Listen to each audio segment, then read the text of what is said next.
तो hello everyone, once again आज हमारा मॉडर्न हिस्ट्री का 5th पार्ट है और आज हम कैसे ब्रिटिश एक्सपेंशन हुआ था इनका इंडिया के अंदर अलग अलग रीजन्स के अंदर। तो उसका लास्ट लेक्चर है।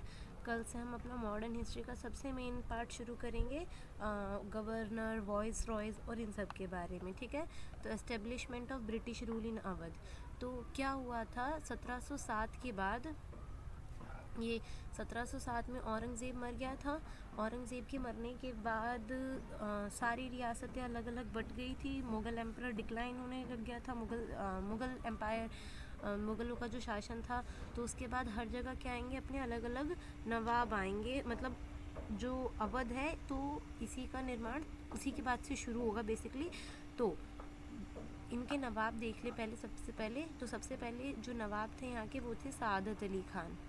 ठीक है, सादत अली खान ये फर्स्ट नंबर के नवाब थे। इसके बाद सेकंड नंबर पे कौन आए थे? इसके बाद सेकंड नंबर पे आए थे आपके सफदरजंग। सेकंड नंबर के नवाब बने थे सफदरजंग। सफदरजंग के बाद थर्ड नंबर पे आपके आए थे शुजाउद्दौला, जो सबसे मेन है। एक तो इसमें क्या याद रखेंगे, इतना अवध से नहीं पूछा जाता है। एक तो मेन कि अवध के फाउंडर किसको बोला जाता है, तो आपका नाम सबसे क्या होगा? सादत अली खान। उसके बाद ये थे आपके शुजाउद्दौला। ये किस टाइम पे थे याद करो, बैटल ऑफ बक्सर हुआ था, ट्रीटी ऑफ इलाहाबाद हुआ था 1765 में। तो ये इन्होंने ही करी थी, शुजाउद्दौला।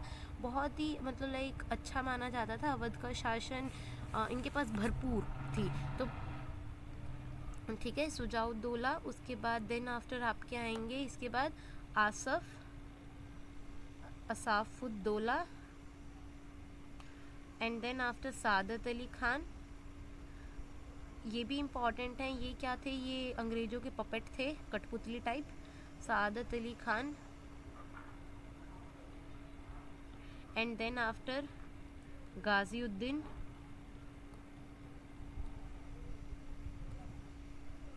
और एंड देन लास्ट नवाब होंगे इनके वाजिद अली शाह।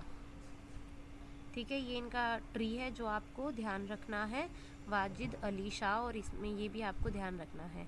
ठीक है, तो अवध के बारे में दो तीन चीज़ें क्या देखेंगे। अवध की जो पहले कैपिटल हुआ करती थी लखनऊ, नवाबों का शहर। अगेन अदब के लिए फेमस था अवध का इलाका। तो पहले इनकी कैपिटल क्या थी? लखनऊ। बाद में जब सादत अली खान नवाब बनेंगे तो ये अपनी कैपिटल को कहाँ पे शिफ्ट कर लेंगे? फैज़ाबाद में। ठीक है, फैज़ाबाद में। तो ये इम्पॉर्टेंट है कि सादत अली खान जो थे, इन्होंने कैपिटल किसको बनाया था? फैज़ाबाद को बनाया था। देखिए, चलिए शुरू करते हैं इनकी कहानी। तो सबसे पहले नंबर पे कौन आएंगे आपके? सबसे पहले नंबर पे है सादत अली खान। तो इनके बारे में दो तीन इम्पॉर्टेंट चीज़ें याद रखेंगे। क्या है इनके बारे में इम्पॉर्टेंट चीज़ें? सबसे पहली इम्पॉर्टेंट चीज़ तो यही है, इनको क्या माना जाता है? फाउंडर। ठीक है, तो और ये कब? 1707 में अंग्रेज की डेथ के बाद सारी रियासतें अपनी अलग अलग हो गई थी। सब अपना अपना सेल्फ डिपेंडेंट हो गए थे सारे स्टेट्स। तो आपने देखा बंगाल में किस तरीके से था, मैसूर में किस तरीके से था। तो सादत अली खान ने कैपिटल किसको बनाया था? फैज़ाबाद को।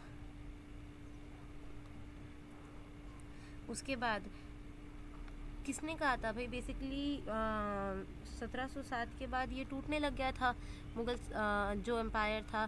तो इनको क्या कहा था मोहम्मद शाह रंगीला ने? भाई तुम अपना सेल्फ राज कर सकते हो, बस हमें टाइम टू टाइम क्या देते जाना? टैक्स देते जाना। तो मोहम्मद शाह रंगीला ने इन्हें क्या बना दिया था? सूबेदार बना दिया था अवध का।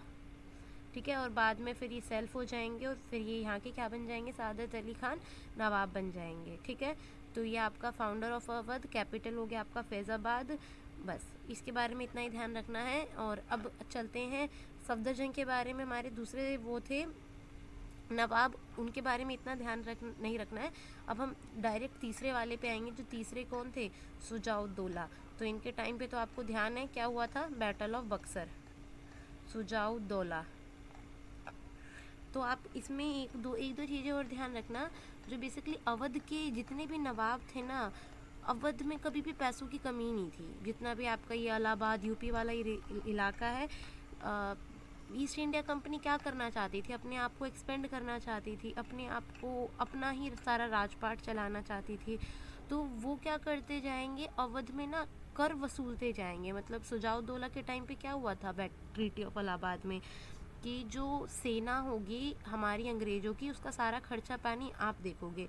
तो भी उनको कोई इससे एतराज़ नहीं था। तो ये टैक्स बढ़ाते जाएंगे। तो पूरी हिस्ट्री में सिर्फ अवध ही ऐसी स्टेट रही थी जितना इन्होंने टैक्स बढ़ाया तो इन्होंने बहुत आराम से दिया, क्योंकि इनके पास पैसों की कोई कमी नहीं थी। बट फिर इनको हटाया किस बेसिस पे जाएगा, तो वो जो आपके ये हैं, एक सेकेंड, डॉक्ट्रिन ऑफ लैप्स लेके आए थे, हड़प की नीति, लॉर्ड डलहौजी। तो वो क्या करेंगे, उसके तहत ये कह देंगे कि जो इनके लास्ट रूलर थे, कौन थे, वाजिद अली शाह, कि भाई ये अच्छे से राजपाट नहीं संभाल पा रहे हैं अवध का, इस वजह से हम क्या ले रहे हैं इनसे इनका शासन ले रहे हैं, और अब से हमारा यहाँ पे शासन एस्टेब्लिश हो जाएगा। तो बेसिकली ये पूरी कहानी थी अवध की। तो आप अब देख लें सुजाउद्दौला के टाइम पे क्या हुआ था। बैटल ऑफ बक्सर, सुजाउद्दौला के टाइम पे क्या हुआ था, बैटल ऑफ बक्सर। कब हुआ था ये बैटल ऑफ बक्सर? 1764 में। तो इसी बैटल ऑफ बक्सर के बाद क्या होती है 1765 के अंदर, treaty of Allahabad, treaty of Allahabad. इस ट्रीटी के तहत क्या करेंगे, इस ट्रीटी के तहत पूरी आर्मी किसकी, ईस्ट इंडिया कंपनी की आर्मी का खर्चा पानी सब किसको देखना होगा, अवध के नवाबों को ही देखना होगा। ठीक है। तो और 1765 में ये हुई थी। इसके अलावा सुजाउद्दौला ने क्या किया था, जो आपका थर्ड बैटल ऑफ पानीपत हुआ था, याद है, जिसमें एक तरफ अहमद शाह अब्दाली था, दूसरी तरफ मराठा थे। तो सुजाउद्दौला ने क्या किया था, इनको सपोर्ट किया था, सुजाउद्दौला को। ठीक है। सुजाउद्दौला ने अहमद शाह अब्दाली का सपोर्ट दिया था आपके बैटल ऑफ पानीपत में। इसके अलावा और क्या होगा, बस इसमें यही है कि एक इनकी ट्रीटी ऑफ बनारस भी लिख लेना, 1773 के अंदर हुई थी। 1773 के अंदर एक ट्रीटी हुई थी, ट्रीटी ऑफ बनारस। तो मैंने क्या कहा कि ये क्या कर रहे थे अंग्रेज, बार बार टैक्स बढ़ाते जा रहे थे, पैसों की मांग करते जा रहे थे, और जो जितने भी नवाब थे वो इनका टैक्स भाई दे भी रहे थे। ठीक है। तो ट्रीटी ऑफ इलाहाबाद में क्या हुआ, सुजाउद्दौला का वो जो इलाहाबाद का रीजन था वो वापस कर दिया था। ठीक है। ट्रीटी ऑफ इलाहाबाद हुई थी 1765 में। फिर ट्रीटी ऑफ बनारस हुई थी, तो सुजाउद्दौला को इलाहाबाद वापस मिल गया था, बट उसके बदले उन्होंने क्या किया था, बाय पेइंग 50 लाख रुपए उन्होंने दिए थे। ये कब की बात हो रही है, सोच के देखो, 1773। आज के टाइम पे ही 50 लाख की कितनी वैल्यू है, 50 लाख। तो उस टाइम पे 50 लाख दिए थे इन्होंने इलाहाबाद को पाने के लिए। 1700, आज से ऑलमोस्ट 350 साल पहले की बात हो रही है। तो सोच के देखो इनके पास कितना पैसा रहा होगा, कितने सोना चांदी हीरे जवाहरात में ये लोग खेलते होंगे। ठीक है। तो ये ट्रीटी ऑफ बनारस थी, इम्पॉर्टेंट है, इसको याद रख लेना, ये वाली ट्रीटी की इनको इलाहाबाद कब वापस मिला था, 1773 बनारस की ट्रीटी के तहत। और कितने रुपए दिए थे उन्होंने बदले में, 50 लाख रुपए। ठीक है। इसके बाद आपकी एक ट्रीटी याद रख लेना, एक और ट्रीटी हुई थी इनकी किसके साथ हुई थी आपकी, इनकी ट्रीटी असाफुद्दौला के साथ। किसके साथ हुई थी, असाफुद्दौला के साथ हुई थी। ये ट्रीटी हुई थी फैज़ाबाद की, ट्रीटी ऑफ फैज़ाबाद।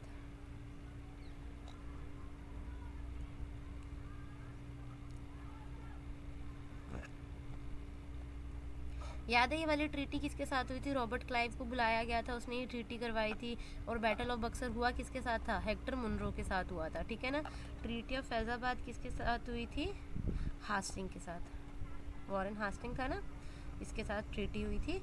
उसके बाद चलेंगे 5th नंबर पे, Saadat Ali Khan. Saadat Ali Khan, he is the puppet. इसने क्या किया था, सहायक संधि पे हस्ताक्षर किए थे।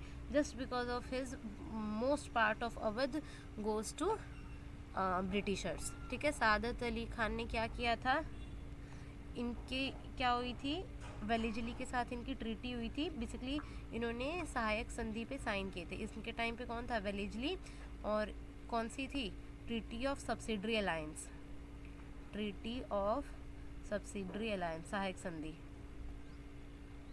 इसमें क्या क्या क्या था सहायक संधि में आपका, भाई आपका सब कुछ हम देखेंगे और बदले में आपकी हम क्या करेंगे, प्रोटेक्शन करेंगे बाकी, और मतलब आप पे कोई स्टेट अगर कब्ज़ा वगैरह कर लेती है तो हम आपकी प्रोटेक्शन करेंगे। बेसिकली ये सब्सिडरी अलायंस अगर जिसने साइन कर दिया होता था ना, तो धीरे धीरे करके उनका पूरा राज्य ही ये लोग हड़प लेते थे। तो ये बहुत कोई अच्छी संधि नहीं थी। तो ट्रीटी ऑफ सब्सिडरी अलायंस याद रख लेना, दैट इज़ सहायक संधि। उसके बाद लास्ट नवाब के बारे में पढ़ लेंगे। लास्ट नवाब कौन थे, वाजिद अली शाह, वाजिद अली शाह। तो ये कौन है, 1847 से लेके ये कब तक रहेंगे, 56 तक रहेंगे। तो बेसिकली इससे पहले कौन थे, सादत अली खान के बाद कौन आए थे, गाजीउद्दीन। तो ये बहुत ही कोई अच्छे राजा नहीं थे। जो ये 6 नंबर के नवाब थे, ये कोई बहुत अच्छे नहीं थे। ये इनका कोई ऐसा इंटरेस्ट भी नहीं था इतने नवाबों में, राजपाट में। ये मुजरा वगैरह देखने में, मतलब आशिकी करने में ही लीन रहते थे। और तो फिर जितने भी आप लोगों की ये आएंगे, रॉबर्ट क्लाइव वगैरह, रॉबर्ट क्लाइव नहीं, ये आपके लॉर्ड डलहौजी वगैरह, तो ये एक रिपोर्ट तैयार करेंगे और उसमें क्या कहेंगे 1857 की क्रांति में कि लोग अच्छे से राज नहीं कर पा रहे हैं, अच्छे से नहीं संभाल रहे हैं। तो क्या करेंगे ये इनसे, 1857 की क्रांति के बाद अवध इनसे छीन लिया जाएगा। और कौन सी नीति के तहत, डॉक्ट्रिन ऑफ लैप्स। ठीक है, देखिए वाजिद अली शाह के टाइम पे ये क्या होंगे, वाजिद अली शाह लास्ट नवाब हैं, 1857 तक रहेंगे। फिर जेम्स ऑट्रम, रिपोर्ट किसने दी थी आगे जाके, ये जेम्स ऑट्रम क्या देंगे, एक रिपोर्ट बनाएंगे और उस रिपोर्ट में क्या लिखेंगे कि इनका रूल, ये अच्छे से नहीं शासन कर पा रहे हैं, इनका जो रूल है वो कुशासन है, मतलब like they are not good. तो इस वजह से हम अवध को क्या करते हैं, हम अवध को मर्ज कर रहे हैं किसमें, इंग्लिश स्टेट में, merge into east India company और इंग्लिश स्टेट। तो ये पूरी कहानी थी। और ये कौन सी नीति के तहत था, डॉक्ट्रिन ऑफ लैप्स, यही तो थी हड़प की नीति। तो डॉक्ट्रिन ऑफ लैप्स में यही भी तो कहा था कि जो भाई अच्छे से शासन नहीं कर पा रहा है तो हम उनसे ले लेंगे। तो बस यही था डॉक्ट्रिन ऑफ लैप्स। तो और ये डॉक्ट्रिन ऑफ लैप्स के कौन है फादर, लॉर्ड डलहौजी। ठीक है, तो 1857 की क्रांति के बाद जो ये बचा कुचा इलाका था, ठीक है, ये बचा कुचा इलाका था, ये यूपी वाला, ये भी क्या कर लेंगे, ये लोग हड़प लेंगे।